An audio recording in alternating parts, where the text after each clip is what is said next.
Alright.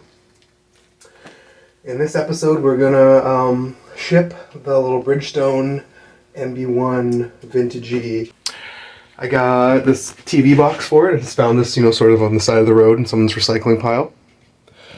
And it's got a big giant piece of styrofoam in it that held the TV. We can cut that up, put it in the corners, put some in between the triangle, give this box some extra stiffness in case something falls on it. It'll not crush all the way through and crush the frame. We're going to cut some dummy axles and we're going to pack this bike. So gently setting it here. We're going to go ahead and give this weird Park Tools kids bikey tool thing a shot. These three guys are all act like wedges. Put them inside a seat tube.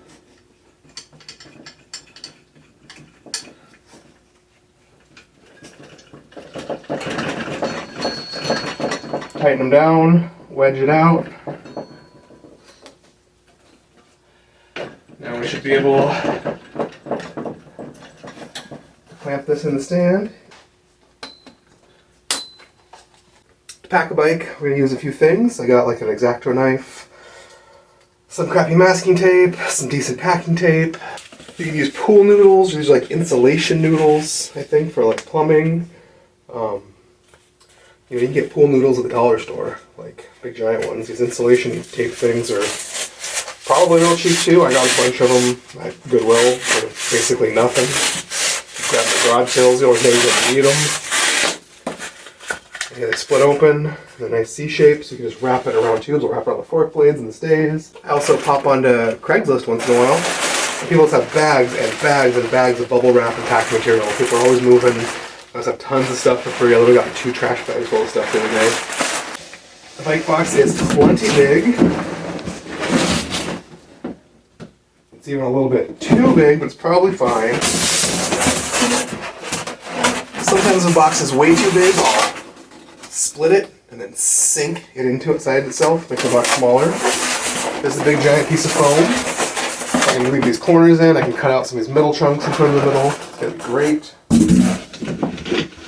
Got a couple other pool noodles in here. Like I said, you can get these at the dollar store for nothing, or for $1, I guess. Alright. I'm going to turn the fork backwards, really make sure it fits the best as possible, and make sure these tips aren't sticking way out in the corner when they're more likely to get hit and smooshed. Next thing we're going to do is put dummy axles in, which I should have made already. So a tape measure, I got a Sharpie, X-Acto knife, and here's just a wooden dowel. You can get these at any hardware store for $2 or $3 for a big giant long one. I've also used all thread rods, so it's like a really long bolt with no head. You can just get all thread, couple nuts, couple washers, hacksaw that down to size, pinch these dropouts. If I do that, I use a nut and washer on the inside as well as the outside, just like you would an actual axle, nuts and cones, and a hub. I've also just used the old guts out of hubs, or just used entire hubs if they're just junk. Clamp them into a bike. I have a lot of spare stuff, so I'm just going to cut these dowels. I'm going to measure the rear spacing inside to inside of the dropout face. We're at 130. Front's going to be 100. Some weird bikes are different. So I'm just going to mark these dudes. 130 and 100. I'm going to clamp this in the vise and hacksaw it. Clamped in the vise. I'm sure a little wood saw would be better. I'm sure I have one, but it's very packed and not organized in my tiny, tiny little storage closet I'm calling a shop. So I'm going to use my good old trusty metal saw. It'll be fine. I've seen guys drill a hole in the ends and put screws in to sort of hold them in place and all that, but I don't think it really matters. I'm just going to push this up in here like it's an axle. All it's really meant to do is keep the frame from getting crushed if something does get dropped on it. Not pinch in the rear triangle or bend the fork and wreck them. So it was really just held in by tension. I'm going to wrap it with some bubble wrap to extra hold it in and tape it in. And it'll probably be totally fine. And if nothing big and heavy falls on it, then it'll definitely be totally fine. So, I usually just kind of like to sneak this in, wrap it up, wrap it around. This is way overkill. So many shops don't do this. New bikes come with like a little black plastic dummy axle. It's kind of like this, but it presses into the dropout. Really stays put. They're fine too. If you work at a shop that gets a lot of new bikes, then you kind of see how they come packed. And you'll have a bunch of those dummy axles lying around and extra boxes and all that stuff, and that's just great too. But this is for when you don't. The same thing on the front. You can see a little better on the front. Just a couple millimeters over. Just fine. Just jamming it in so it won't fall out. See that? Just kind of putting a little through, wrap it around the dropout, come around the other side, coming back around this side. Now it's all kind of baby diapered in there. You really don't need the tape, but it keeps things from moving or falling out while you're trying to load it into the box. And that is cool too. This pool noodle's maybe a little bit fatter and a little bit bigger than that gray conduity stuff, but doesn't have the pre-split. So I'm gonna have to cut it. And this is just a dollar store, a little razor knife thing too. So I mean, that tape I got from the dollar store. So really, you can pack an entire bike for a little bit of free junk and $3 at the old dollar store. I have to do a big, nice, fat one on the top tube.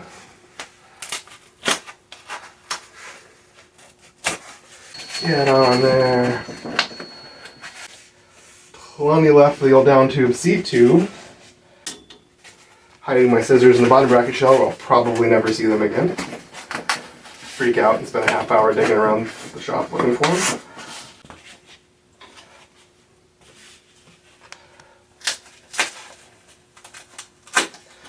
And I've done this with no pool noodles. I've done this with just tons and tons of bubble wrap. That's fine. Like whatever you got is fine. If you see how most new bikes are shipped, you'll know this is totally overkill. Most of them are just zip tied right to a piece of cardboard, and the cardboard's dropped into the box. And I've seen the zip ties rub. I've seen loose pedals and things in there just rub holes in your paint. So that's another thing we really got to pay attention to. Any additional parts that are getting shipped with the frame need to be packed in their own little box and then taped inside that box. Either like tuck them in a corner they can't move. I'll duct tape them down in the box, make it less likely to come loose and bounce around. Like whatever you can.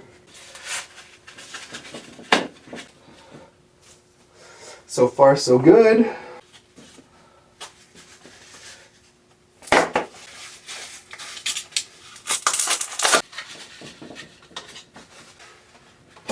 But I want you to fit.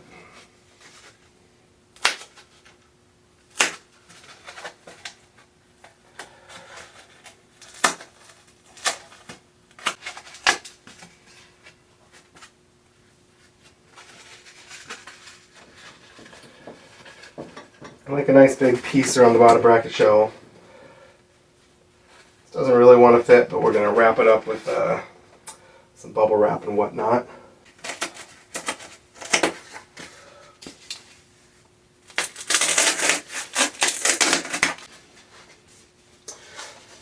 You can see the inside's a little exposed. We're not too worried about it. We do want to protect the candy bosses, the outside, the front and back, places where it's going to get hit. I have definitely ordered bikes that were just thrown in a box and they got hit. And the bike came with a big giant dent in the head tube. Stuff like that. It's a bummer.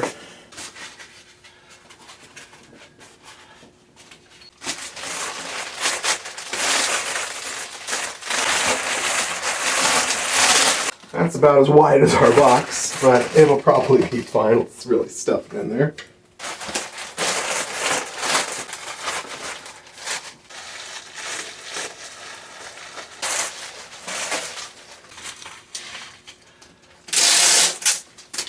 As you can see, I'm not being crazy specific. I'm just making sure everything's wrapped up. And then we'll use this last piece up here around the triangle once everything is said and done. I do usually put something around here too. Yeah, let's do a little bit more. Ugh. It's been probably 4 years since I've packed a bike. The shop, we used to do it all the time. So we sold most of our customs to people out of state or out of country. Now I'm going to test fit this guy in the box. Maybe I should just leave this whole thing in there.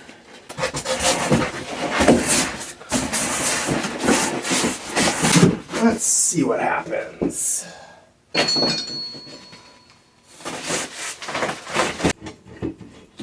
Okay, so it's a little too tall. Threw the other piece of styrofoam away and I'm kind of regretting it now. Like it had been good to cut up.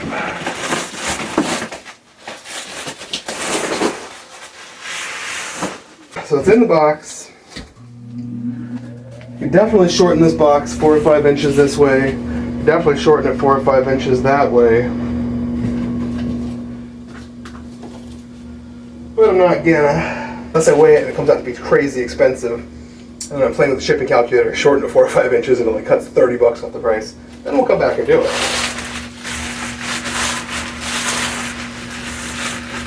Tuck this up around the seat lug. And then I probably want to find another small box or two to put up here in these corners to give this box a little bit more rigidity. Maybe one in the middle. So I found the styrofoam box inside other boxes. About right. I'm going to split it in half for the corners. I might have to shave down like a 1/4 inch off of it. But it's styrofoam, I think this will be easy.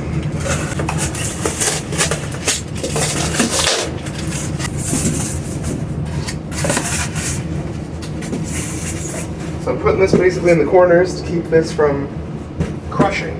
It's going to crush on the styrofoam before it ever pinches that frame. And that is nice. So I cut down this piece of styrofoam to size and I just taped it onto the top tube. This is covering the head tube, covering the seat lug, and up where it's important. So there's a whole full piece at the bottom, these 2 big giant chunks at the top. Probably keep this bike from getting crushed. So I'm just going to tape this guy up gingerly while we play around with some weights and measures to see if I should do a better job. Which is not what I want to do. It's a lot of extra work. And sometimes it matters, sometimes it doesn't. Sometimes you cut a box way down, it's the exact same price. Sometimes you cut a box down, it cuts the price in half. Now here's the next trick. You gotta figure out the dimensions of the box. So I'm sure there's lots of better ways of doing this. Maybe you have a house scale you can just hold the box and stand on. This is one of the ways I've always done it. A little digital park scale. A couple of old inner tubes. Get on this box, bro.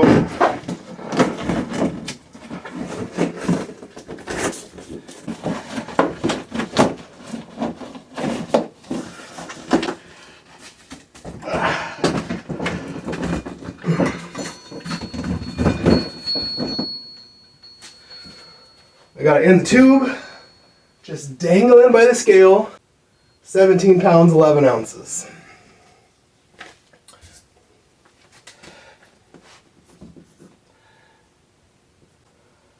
Forty-seven, 6, 32.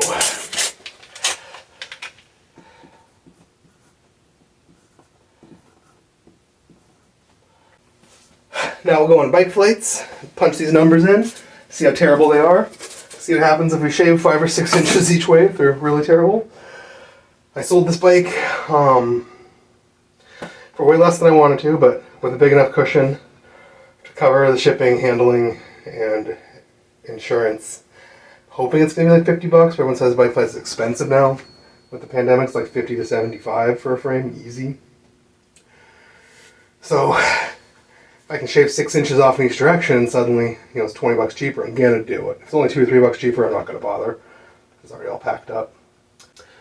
All right, went on bike flights, booked all the shipping, It was basically within my budget range.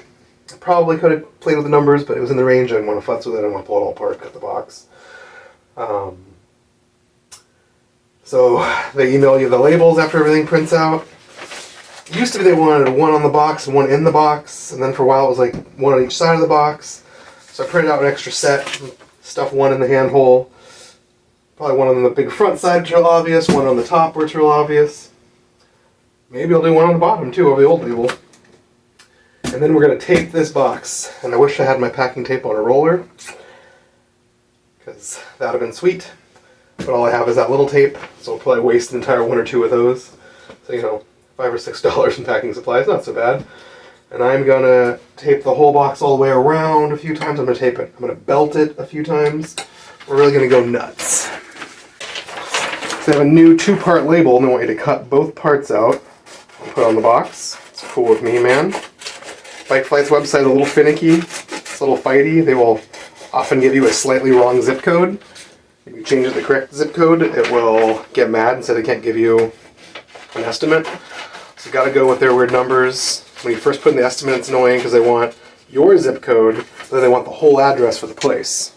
It looks the same. So you got to put your zip code in, then you got to put the whole address the person you're sending it to in. Very, very good times. Here's a hand hold up here. I'm going to go ahead and just fold this packing slip up in case all the ones on the outside rip off. You can open this box, they can find this packing slip.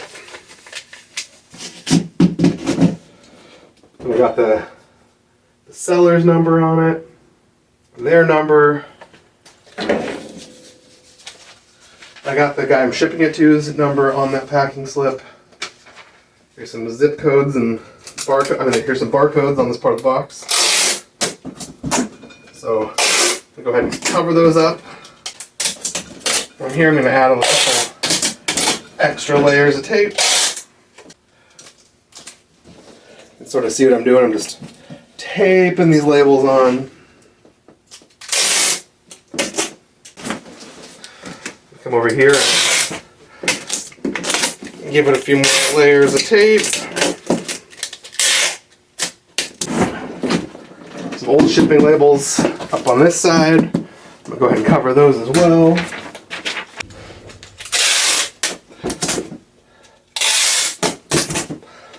So I'm doing some big belting over the top. So it's going to hang down several inches each side. I'm going to do a whole belt all the way around.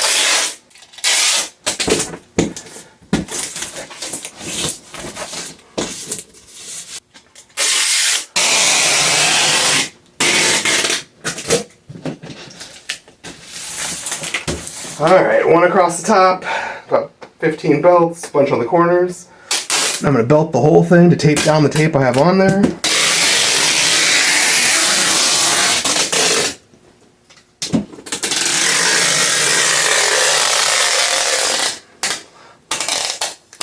Some nice overlap.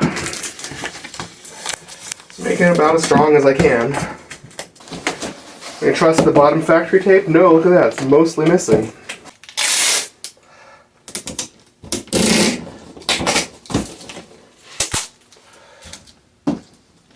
I'm going right from this handle so I get some tape wrapped in there too.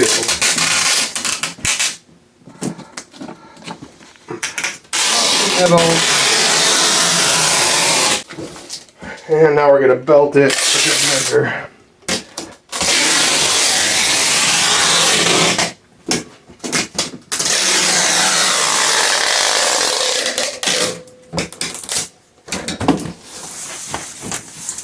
Rubbing it on, make sure it's all sticking. And just out of pure paranoia, I'm going to belt the whole middle too.